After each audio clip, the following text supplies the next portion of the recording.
आऊज़ुबिल्लाहि मिनश्शैतानिर्रजीम बिस्मिल्लाहिर्रहमानिर्रहीम। Dear students, first year mathematics का chapter number 3 lecture number 5 matrices and determinants हमारे ज़ेरे मुतालिया है। और ये जो लेक्चर नंबर 5 है ये मल्टीपल चॉइस क्वेश्चन का दूसरा लेक्चर है। पहले लेक्चर में और ये दूसरे लेक्चर में ये जो मल्टीपल चॉइस क्वेश्चंस हैं ये हमने जो पहले 3 लेक्चर्स पढ़े हैं, जैसे लेक्चर नंबर 1, लेक्चर नंबर 2 और लेक्चर नंबर 3 में जो हमने डेफिनेशंस पढ़ी, ये उन डेफिनेशन में से मल्टीपल चॉइस क्वेश्चंस बनाए गए हैं इस लेक्चर नंबर 5 में। और इसमें भी वही पाकिस्तान के जो 10 बोर्ड्स हैं उनके जो पास्ट पेपर्स हैं उन पास्ट पेपर से ये लिए गए हैं तमाम तर क्वेश्चंस। पहले 20 क्वेश्चन नंबर 1 से लेकर क्वेश्चन नंबर 20 तक हमने इसके पहले पार्ट में किए थे, जो मल्टीपल चॉइस क्वेश्चंस का पहला पार्ट था जो कि लेक्चर नंबर 4 था। ये लेक्चर नंबर 5 में हम MCQs का क्वेश्चन नंबर 21 से लेकर ऑनवर्ड करेंगे। जैसा कि मैंने ये बताया है कि ये तमाम MCQs जो हैं वो जो पहले 3 लेक्चर्स हैं उनकी डेफिनेशन से बने हैं। तो आइए देखते हैं कि क्वेश्चन नंबर 20 जो MCQs का है वो क्या है। इस क्वेश्चन में एक आपको मैट्रिक्स दिया गया है। इस मैट्रिक्स की 3 रोज़ हैं, पहली, ये दूसरी और ये तीसरी, 3 रोज़ हैं और एक कॉलम है। तो ये मैट्रिक्स जो है ये क्या कहलाएगा? ऐसा मैट्रिक्स जिसकी 3 रोज़ हों और एक कॉलम हो तो उसको क्या कहते हैं? तो डेफिनेशन में आपने पढ़ा था कि ऐसा मैट्रिक्स जो है वो कॉलम मैट्रिक्स कहलाता है। तो आइए देखते हैं कि इसका आंसर क्या है, कॉलम मैट्रिक्स। तो इसके लिए आप डेफिनेशन ऑफ कॉलम मैट्रिक्स और कॉलम वेक्टर्स पढ़ें। और ये जो है ये पहले लेक्चर नंबर 1 जो है या वीडियो नंबर 1 जो है उसमें इसकी थ्योरी जो है वो डिटेल के साथ पढ़ाई गई है विद एग्जांपल्स। तो आइए देखते हैं नेक्स्ट क्वेश्चन। क्वेश्चन नंबर 2 है, if A is a matrix of order m by n, यानी एक हमारे पास मैट्रिक्स है, कौन सा A, उसकी m रोज़ हैं और n कॉलम्स हैं। और इस तरह से है कि m जो है वो n के बराबर नहीं है। इट मीन्स कि रोज़ और कॉलम्स की तादाद जो है वो बराबर नहीं है। Then what is a called, जब रोज़ और कॉलम्स की तादाद बराबर हो तो फिर तो वो स्क्वायर मैट्रिक्स होता है। और जब रोज़ और कॉलम्स की तादाद बराबर ना हो तो फिर उसे क्या कहते हैं? ज़रा गौर करें, सोचें, बताएं क्या उसको कहते हैं। उसको कहते हैं रेक्टेंगुलर मैट्रिक्स। यानी हमारी ये जो पहली ऑप्शन है ये करेक्ट है। इसके लिए आप डेफिनेशन ऑफ रेक्टेंगुलर मैट्रिक्स आप पढ़ सकते हैं लेक्चर नंबर 1 में जाके, जो हमारा वीडियो नंबर 1 है।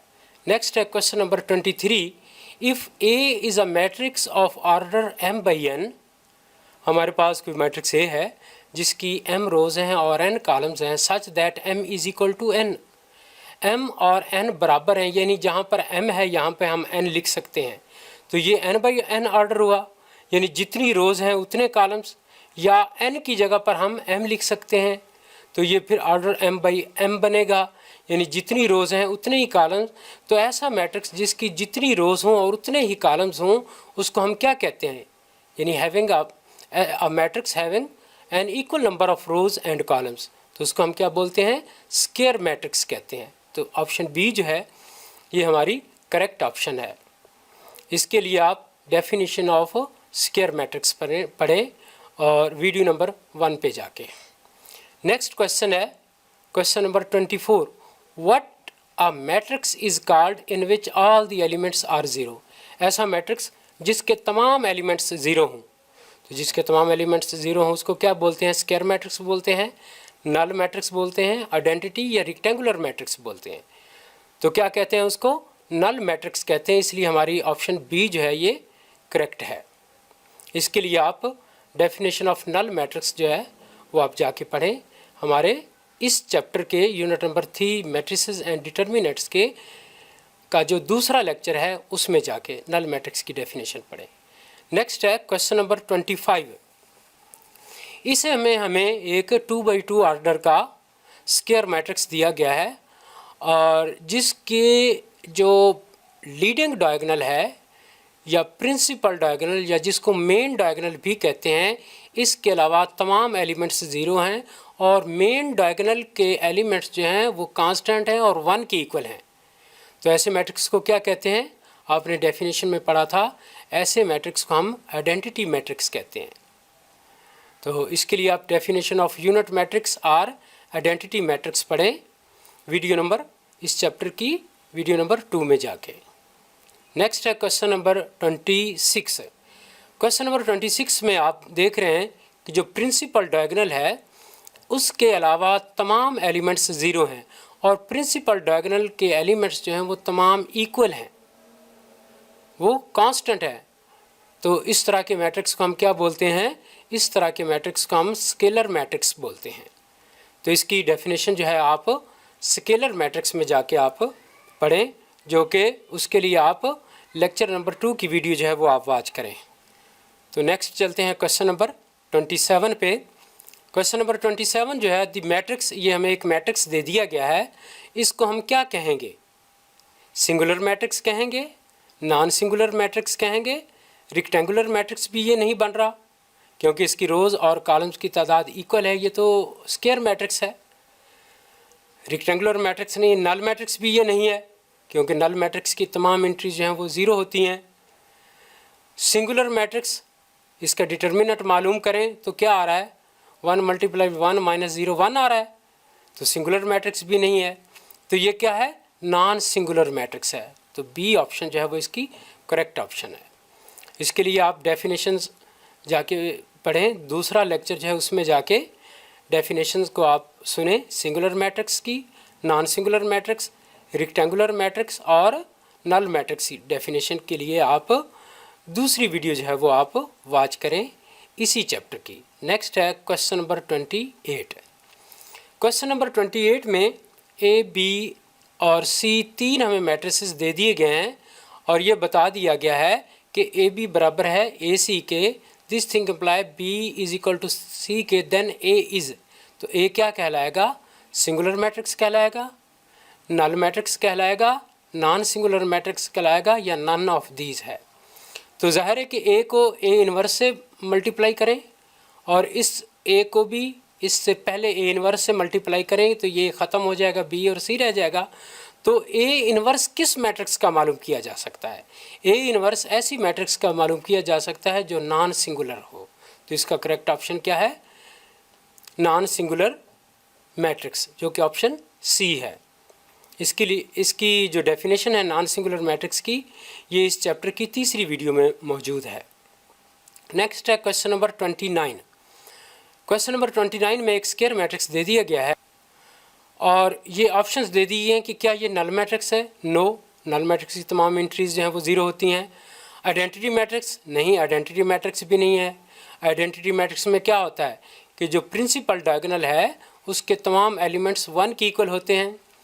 Diagonal matrix? नहीं, डायगोनल मैट्रिक्स भी ये नहीं है क्योंकि डायगोनल मैट्रिक्स की रोज़ और कॉलम्स की तादाद इक्वल नहीं होती, जबकि यहाँ पर रोज़ और कॉलम्स की तादाद इक्वल है जो कि 2 के बराबर है। और उसके बाद है डायगोनल मैट्रिक्स। तो डायगोनल मैट्रिक्स ये बन रहा है क्योंकि हमारे पास जो इसका डायगोनल है, मेन डायगोनल है, उसकी एंट्रीज जो हैं वो नॉन ज़ीरो हैं, बाकी तमाम ज़ीरो हैं। तो ये इसका क्या आंसर हुआ? Diagonal matrix. इसके लिए इस चैप्टर की दूसरी वीडियो जो है वो आप देखें, वहाँ से आप डायगोनल मैट्रिक्स की डेफिनेशन आपको मिल जाएगी। नेक्स्ट है question number 30। If order of a matrix A is m/n, हमें जो है वो एक मैट्रिक्स ए दिया गया है जिसका ऑर्डर m/n है, and order of b is n/p, और b का ऑर्डर n/p है, then order of A B का ऑर्डर मालूम करना है। तो a और b का जो प्रोडक्ट है इसकी कॉलम्स की तादाद और बी की रोज़ की तादाद बराबर होंगी तो फिर ए को बी के साथ हम मल्टीप्लाई कर सकते हैं। तो यहाँ पर देखें, ए के कॉलम्स की तादाद और बी की रोज़ की तादाद बराबर है और नया मैट्रिक्स जो हमें ए बी हासिल होगा उसका ऑर्डर होगा m बाई पी। तो m बाई पी कौन सा ऑप्शन है? बी ऑप्शन है। तो m बाई पी इसका करेक्ट ऑप्शन है। इसके लिए तीसरी वीडियो देखें इस चैप्टर की। नेक्स्ट है क्वेश्चन नंबर 31। क्वेश्चन नंबर 31 जो है उसमें एक ये मैट्रिक्स दे दिया गया है और पूछा गया है कि ये कौन सा मैट्रिक्स है। स्क्वायर मैट्रिक्स है, यूनिट मैट्रिक्स है, रेक्टेंगुलर मैट्रिक्स है या स्केलर मैट्रिक्स है। तो ये स्क्वायर मैट्रिक्स है क्योंकि इसकी एक ही रो है और एक ही कॉलम है, इसलिए ये स्क्वायर मैट्रिक्स है। तो इसका करेक्ट ऑप्शन जो है वो 1 है, ए है। तो इसके लिए आप पहली वीडियो देखें इस चैप्टर की।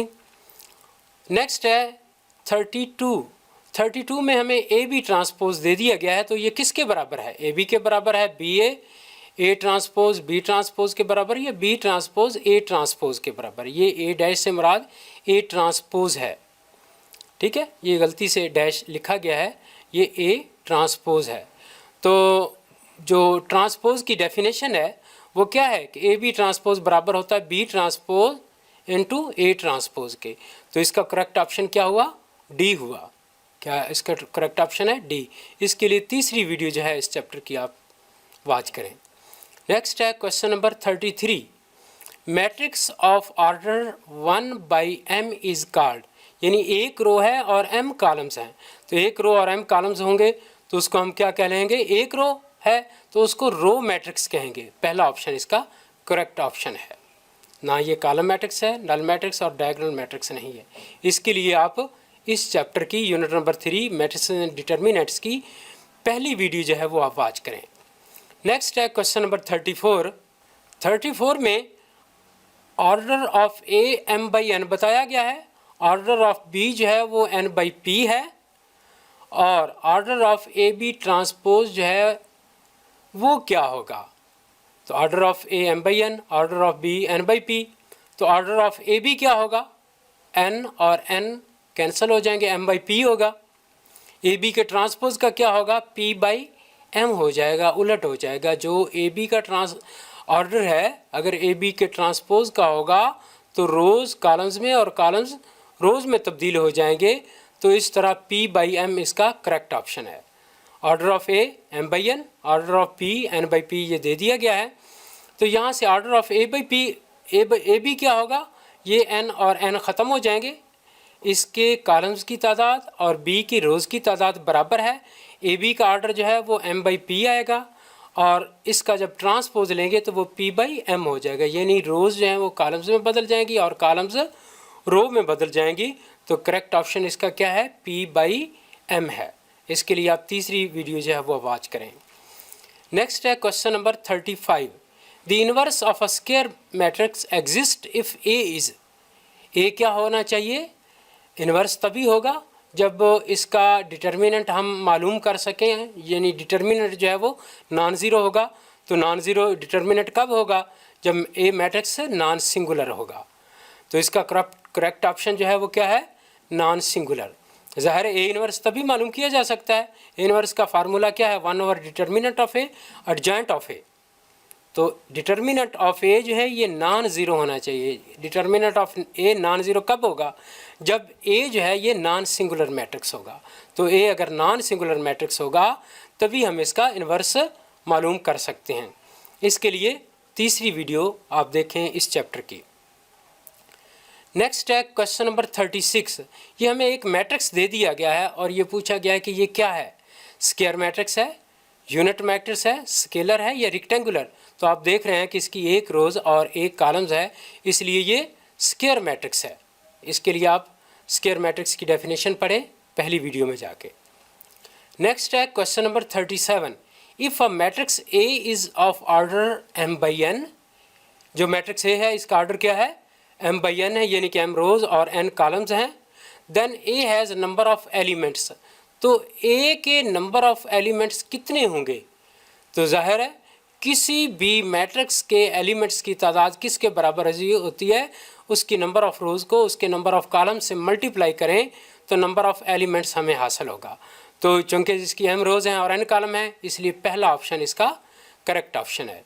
तो ये m/n इसका करेक्ट ऑप्शन है। जिस तरह ये मैट्रिक्स हमें दिया गया है, इसकी 2 रोज़ हैं और 3 कॉलम्स हैं, तो 2 रोज़ और 2 को 3 से मल्टीप्लाई करेंगे तो 6 आएगा।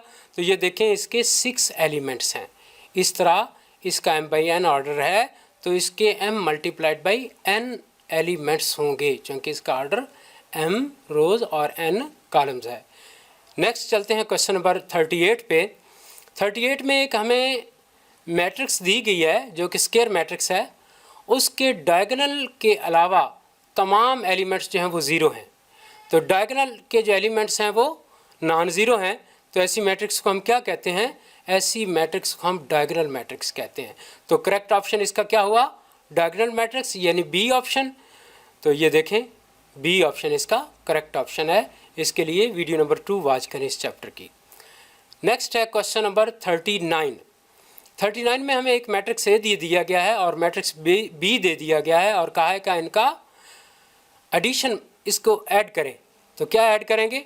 1 जो हमारे पास मैट्रिक्स ए है, इस मैट्रिक्स के एलिमेंट को इसके बी के कोरस्पॉन्डिंग एलिमेंट में ऐड कर देंगे। जैसे 1 - 1 0 आ जाएगा, 2 + 3 5 आ जाएगा, 4 + 5 9 आएगा और 1 + 2 3। तो ये पहली ऑप्शन जो है ये इसको फिल कर रही है, इसलिए इसका करेक्ट ऑप्शन जो है वो ए है। ठीक है, तो इसके लिए आप वीडियो नंबर 1 देखें इस चैप्टर की, उसमें ये एडिशन ऑफ मैट्रिसेस जो है वो एक्सप्लेनेशन उसमें दी गई है। नेक्स्ट चलते हैं क्वेश्चन नंबर 40 पे।